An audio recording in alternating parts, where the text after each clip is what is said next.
Next topic is the temperature compensation for the constant current bias. Why we are going for the temperature compensation? As we already discussed, the VBE3 may vary with the temperature. Okay, as seen in the IE expression, the current depends upon the value of VBE3.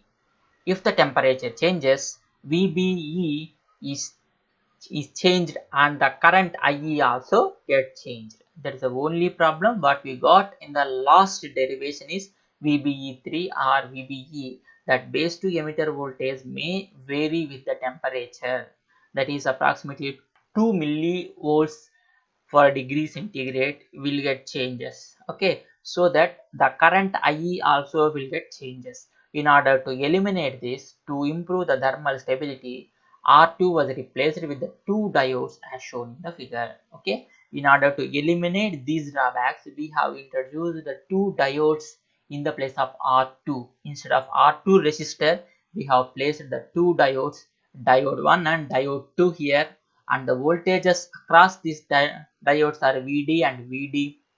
So the voltage drop in this branch is 2 VD. VD plus VD is equal to 2 VD.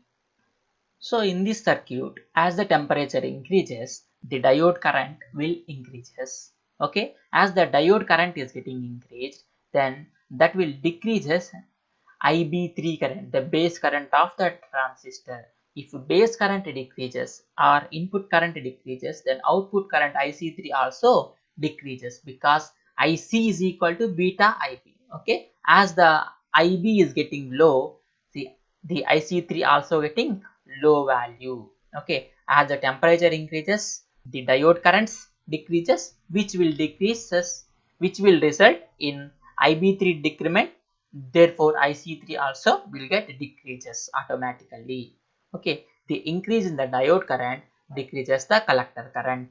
From the circuit we can write the VB voltage in this node. VB is equal to minus VEE plus 2 VD. VB is equal to minus VEE plus 2 VD. That is the equation number 1. And the emitter voltage VE is equal to VB minus VBE. So here the emitter voltage we can get by VB minus VBE value. Okay, that is the equation number 2. And we know the value of VB, that we can substitute in the equation number 1. Okay, therefore VE is equal to, instead of VE, we are replacing minus VE plus 2 VD, minus VE plus 2 VD minus VBE. That is equation number 3. Okay, this is the value of VE. Then we can calculate the IE3 current. IE3 current. How we get the IE3 current here? IE3 is the current flowing in the resistor R3. Okay, so that IE3 is equal to VE minus of minus VE by R3. So here see, IE current can get by VE minus of minus VE by R3. Okay, so we know already the value of VE, that we are going to substitute here. IE3 is equal to VE minus of minus VE by R3, which is equal to, instead of VE we are substituting these value, VE value what we have obtained in the equation number 3, minus VE plus 2 VD minus VBE, and this minus of minus will becomes plus here VE by R3. Therefore, IE3 is equal to 2 VD minus VB by R3. Here minus VE and the plus VE will get cancelled. We have only the 2 VD minus VBE.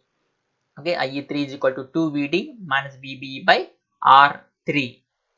And we have if you take the same diode characteristics and the transistor characteristics, which means that if the diode and the transistor characteristics are same, then the voltage across the diode VD is same as VBE. Okay, the diode across voltage is nothing but the VBE, base to emitter voltage of transistor. It is possible when we have taken the same characteristics for the diode as well as the transistor, which means the silicon type of diode and silicon type of transistor, like that if you take. Okay, therefore in this equation what we get, VD is nothing but VB, right? Therefore, we have 2 VD minus VD, which is equal to VD. So IE3 is equal to VD by R3. That is nothing but IC3, because the emitter current and the collector current both are same value. IE3 is equal to IC3, which is VD by R3. So the IC3 is depending upon the VD, the diode voltage and the resistance R3. Therefore, the diode current is constant and independent of the temperature because of the added diodes. So here VD is constant and it varies with the temperature, okay, but the same change, whatever the current changes in this branch, the same change will be occurs in a results in the IC3 branch also. Okay, I will explain you. Because of the temperature increases, IC3 increases. Okay, as IC3 increases, our values will get changed definitely. So if the temperature increases, the current flowing in these diodes also increases. If more current is drawn in this diode section, then definitely that will decreases the IB3 current. So in this note, I is equal to ID plus IB3. Here I is constant, so that as ID is increasing, IB3 definitely decreases. So as the decrement in the base current, the IC3 current will get decreases in the same quantity. Okay, so as the temperature increases, if IC increases, ID also increases in the same amount, IC3 and ID increases in the same amount, and as the increment of this ID current, IB3 decreases and IC3 also decreases with the same amount. Okay, so whatever the increment in the IC3, that will get decreases by using these diodes. Okay, so this is the constant current bias method using diodes. Next topic is the constant current source bias using the Zener diode. Okay, sometimes the Zener diode may be used in the place of the diodes and the resistance as shown in the figure. Okay, so we will see the figure here. So instead of D1 and D2, we can use one Zener diode, so which offers the constant voltage across it. Okay, the Zeners are available for wide range of voltages and can have matching temperature coefficient. Okay, so this Zener diode is replaced in the place of diodes in sometimes. Okay, we can also use like this. So let us see the derivation for this. From the circuit we can write VB3 is equal to VZ. VZ is the voltage across the Zener diode minus VEE. And now we are going to calculate the VE3. It is the VE3. VE3 is equal to VB3 minus VBE3. And VB3 value we already know, we can substitute it, which is VZ minus VEE minus VBE. And IE3 current we get like, so VE3 minus VEE by R3. Okay, IE3 is equal to VE3 minus VEE by R3. So this minus of minus will becomes plus here, and we can replace the VE3 value. VE3 is equal to what? VZ minus VEE minus VBE3. Therefore here minus VE and this plus VE will get cancelled. We can get IE3 is equal to VZ minus VBE3 by RE. Okay, now whatever equation what we got in the previous, this is similar to that equation only. Okay, therefore instead of diodes we can also use the Zener diode as a constant current source using the Zener diode method.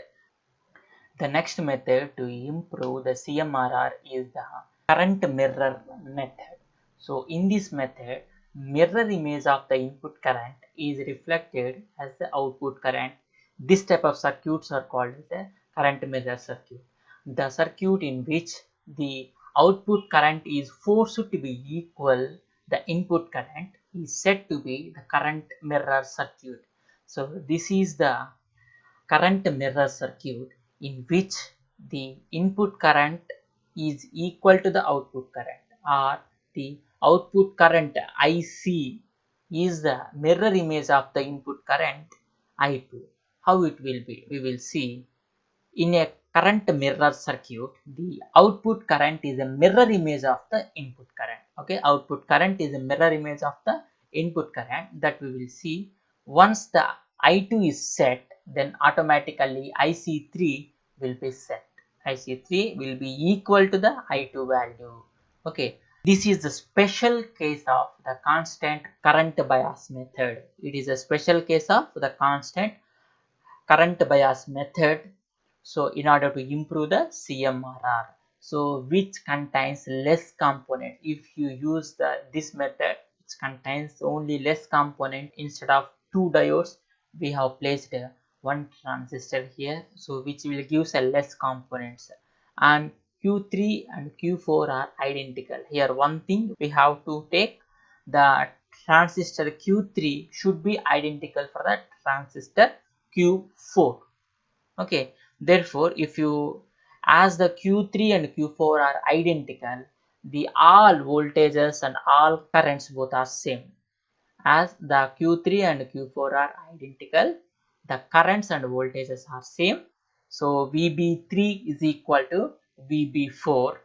So here base to emitter voltage of the transistor Q3 is equal to the base to emitter voltage of transistor Q4, and the base current of IB3 is equal to IC3. Okay, sorry, IB3 is equal to IB4, the base current of transistor Q4, and IC3 current is equal to IC4 current. IC3 is equal to IC4 current. Okay, then the summing currents at the node VB3. So at the node VB3 here, if you take the I2 current is equal to IC4 plus I. Okay, if you take in this node the I2 current, the incoming current I2 is equal to outgoing current IC4 and I. Okay, and we know the value of I is equal to what here, IE is divided into two currents in this node. I is equal to IB3 plus IB4, and one thing we know, IB3 is equal to IB4, then we can write IB3 plus IB3 is equal to 2 IB3, or if you take both are IB4s, IB4 plus IB4 is equal to 2 IB4. Okay, therefore instead of I we can write 2 IB4 or 2 IB3.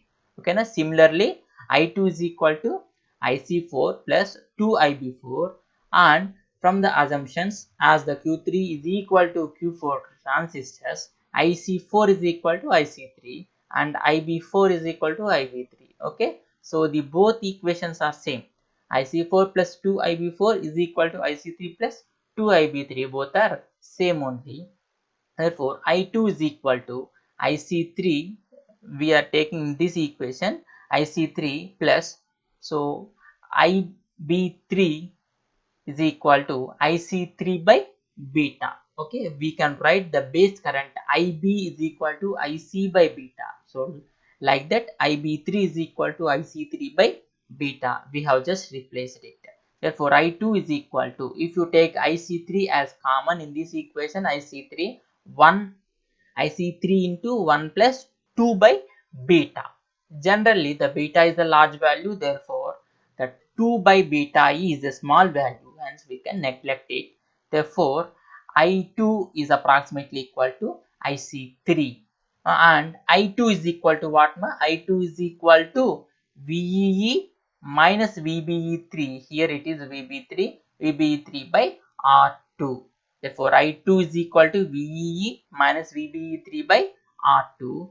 Therefore for satisfactory operation, the two identical transistors are necessary. So from this equation we can say I2 is equal to IC3, or else I2 is approximately equal to IC3. If we set the I2 current using this equation, VEE minus VBE3 by R2, so here VEE is a constant current voltage and the VBE3 is also constant.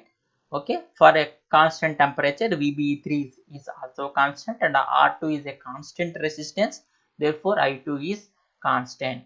If we set this value using this equation, that is equal to the IC3 output current of our circuit. Okay, so that we can have a constant current source in the emitter section of our differential amplifier, so which offers a large resistance that will improve the CMRR. Okay, this is about the constant current mirror methods using for getting improved CMRR. Okay, these two methods are used for improving the CMRR. Next topic is the FET differential amplifier. We know the FET is field effect transistor. Why we are going for FETs instead of BJTs is the FET offers high input impedance.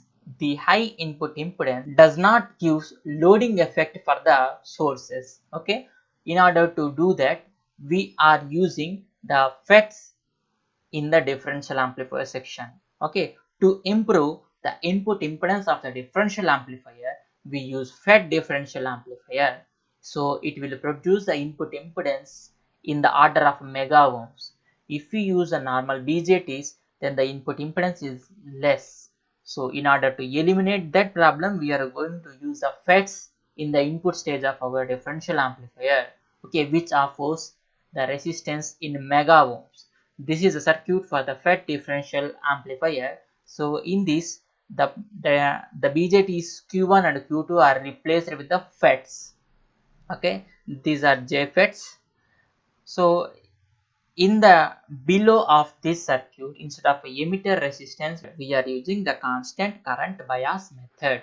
Here RG is the gate resistance of the FET. Okay, here is the drain and this is the source terminal.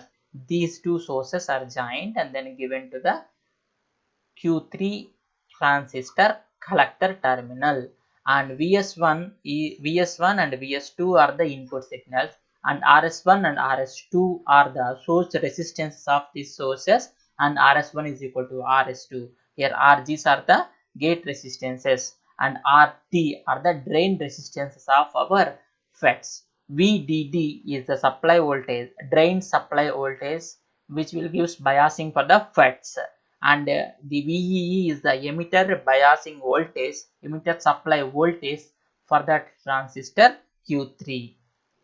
Next topic is the cascaded differential amplifier.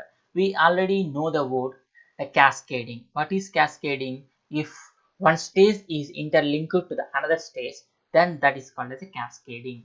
Okay, the cascading means the output of one stage is given to the input of another stage. Okay, one stage output is given to the input of the another stage, then that is called as cascading. So why we are going for the cascading? Because to improve the gains. Okay, the voltage gain of a single amplifier section is not enough. Okay, then definitely we use more than one amplifier section so that the gain will increases. Okay, the cascading provides large amount of gain. As we already discussed, the cascading improves the gains of our amplifier. So the overall gain A is equal to A1 into A2 in voltage gain format. Okay, A is equal to A1 into A2. So where A1 is the voltage gain of stage 1 and A2 is the voltage gain of the stage 2. The cascaded differential amplifier consists of two stages. First stage is a dual input balanced output stage in dual input, and the second stage is a dual input unbalanced output stage. So when we are cascading the differential amplifier, the stage 1 is dual input balanced output differential amplifier, and the second stage is dual input unbalanced output differential amplifier. So in the differential amplifier, the gain produced by that is not enough, then we can go for the cascading. So the next stage or the second stage is a dual input unbalanced output differential amplifier. So here this is the circuit for the cascaded differential amplifier. So up to here, this is the stage 1 and this is the second stage of the differential amplifier. So here the stage 1 is a dual input balanced output differential amplifier, Okay, this voltage is given to the both terminals. Okay, that's why it is a dual input. And balanced output, we are taking an output from the two collector terminals of our Q1 and Q2. Okay, the Q1 output is given as an input for the Q4 and the Q2 output is given as an input for the Q3. This connection is called as cascading. Okay, in this way we are cascading the two differential amplifiers. Here we are using the same biasing supply voltage VCC, which is 10 volts. So in general, for example only, so here the both differential amplifiers are given with a single emitter supply voltage minus VEE, which is 10 volts. And the second section, as we discussed, it is a dual input unbalanced output. Dual input in the sense it is taking the input from the two collectors of the differential amplifier stage 1, and we are taking output across one collector. So in this case it is Q4 collector. Okay, from the Q4 collector we are taking the output voltage with respect to the ground. Okay, this type of connection is called as unbalanced output. Okay, unbalanced output, we are taking output from only one transistor collector circuit. This is called as unbalanced output configuration. So let us see what are all the limitations when we use the cascading in the differential amplifier. So main thing what we can observe here is these two sections, amplifier stage 1 and amplifier stage 2, are directly connected through wires or something else. Okay, so they have not used any coupling components like capacitor or any RC components. As using direct coupling, we have one disadvantage, that is the output voltage may contain AC as well as a DC voltages. This AC as well as DC both will be transferred to the second stage, AC as well as DC. So the more DC voltage, the more DC biasing voltage is transferred to the second stage, will driven these transistors Q3 and Q4 into saturation region. Therefore, this Q3 Q4 may act as um, switches instead of amplifier sections. Okay, so because of the direct coupling, no coupling capacitors are used, the DC level increases from stage to stage. Okay, so if there are only the two stages, then some DC voltage will be improved. If we have more than the two stages, then what will happen? The more DC will be developed. Okay, so which turns the shift the operating point to the next stage. So the next stage, the second stage, then Q3, Q4 operating point will get shifted to some other place like in the saturation region. Okay, so which limits the output voltage swing and distorts the output voltage. Okay, in order to eliminate this, these are all the problems for cascading of differential amplifier. The only problem is the DC coupling between the stage 1 to stage 2. The coupled DC voltage from the stage 1 to stage 2 will drive the second stage into saturation region. In order to eliminate these problems, we are going to use some other circuit called level translator. Okay, the next topic is level translator. Level translator. See, because of the direct coupling, the DC level at the emitter rises from stage to stage. Okay, direct coupling is used between the cascaded stages of our differential amplifier. So the DC voltage will be linked to the next stage, which will shift the operating point and may drive the second stage into saturation region. Okay, so to shift the output DC level to zero level, the level translator circuits are used. In order to eliminate that and shift the raised DC level to the ground level, we are using level translator so that the second stage operating point may not vary. Okay, the definition for the translator: a circuit which shifts the DC level of the input down to zero is called as a level translator. A circuit which shifts the DC level of the input down to 0 is called as level translator. What are all the features of level translator? High input impedance and low output impedance in order to avoid the loading effect. If the level shifter circuit has high input impedance and low output impedance, okay, then the high input impedance will avoid the loading effect on the sources. Next feature is it acts as a buffer to isolate the high gain stages from the output. So it act as a buffer between the next stage to this stage. That is the use of the level translator. So the next stage may not be load for the present stage. Okay, these two are the features when we use a level translator or level shifter circuit.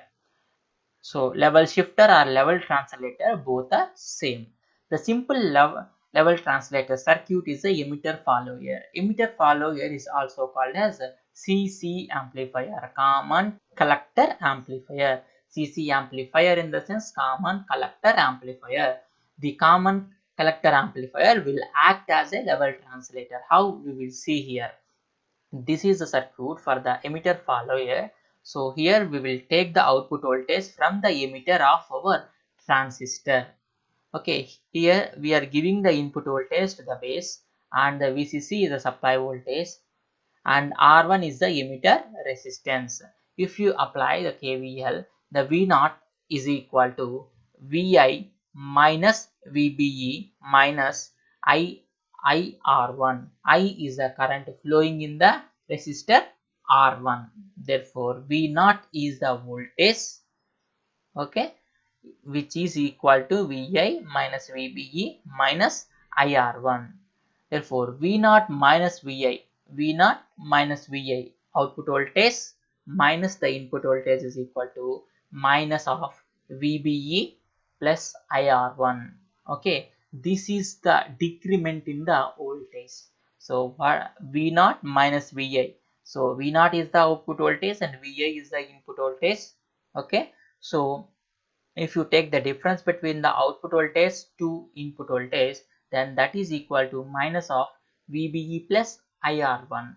So here the VBE voltage is constant. By changing the value of R1 resistance, then we can set whatever the level translation or level shifting we need. Okay, the output voltage.